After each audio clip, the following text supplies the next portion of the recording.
Anybody who's about beating down other people is a coward.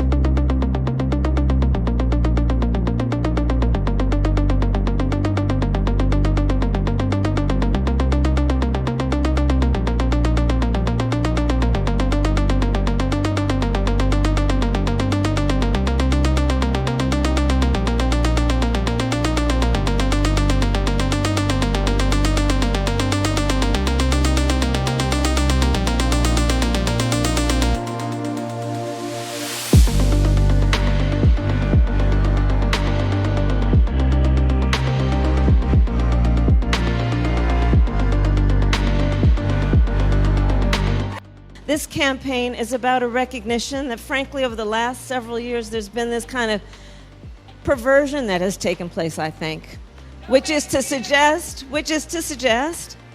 that the measure of the strength of a leader is based on who you beat down, when what we know is the real and true measure of the strength of a leader is based on who you lift up.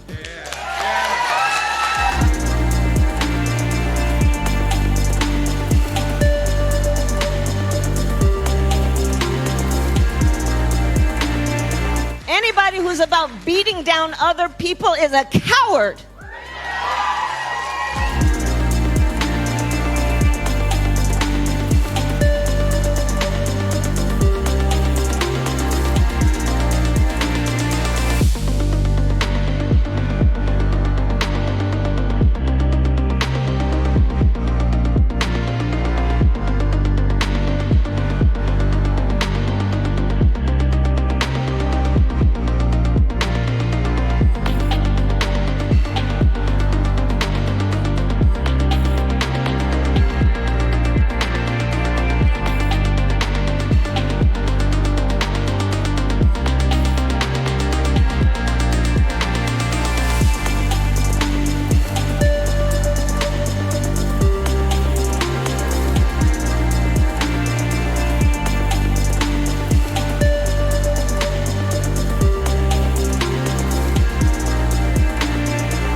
The most recent poll for the New York Times shows Harris is closing in on Donald Trump in a number of swing states. She's ahead in Arizona and North Carolina and narrowing his lead in Nevada and Georgia. Meanwhile, Trump has enlisted the help of former Democrat Tulsi Gabbard to prepare for his upcoming debate with Harris. Sam, Ms. Gabbard debated Harris back in 2019 during the Democratic primaries. Is that a smart choice as someone to help him? Oh, look, it's an interesting story and it keeps the news cycle going along in Trump's way. The battleground states are Wisconsin, Michigan, and Pennsylvania specifically. And if you want to drill down further into that, it's generally middle-class white women. That's the key demographic that they're all battling over in the key states. Does Tulsi understand that demographic? I don't know. I mean, she was frankly a complete flop as a presidential candidate. It was more, not as much as Kamala, though.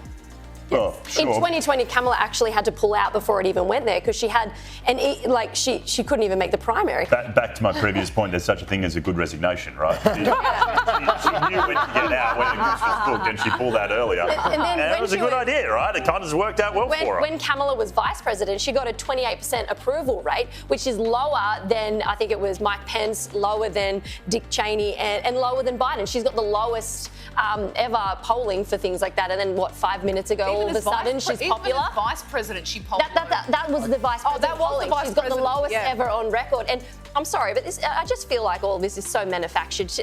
It would appear that, look at the mainstream media, how they talk about it. They have buzzwords like joy, she brings joy to this, she adds this. And then they talk about the vice president nominee, J.D. Vance, as weird, and every title is weird. You just got to look it up and you just go, it's just a joke, it's just a stage, it's all programming. They want us to believe she's popular. That was Tim Baltz's whole messaging, and the media just picked it up. Yeah. And I have no doubt that CNN, MSNBC, and all that are all in for Kamala. But I think Kamala is picking up a pretty big anyone but Trump vote that Joe Biden simply couldn't, because people were thinking, well, one guy's a bit out there and a bit crazy and a bit offensive and a bit of a cowboy, but the other guy's just melted ice cream. His brain is just not functioning.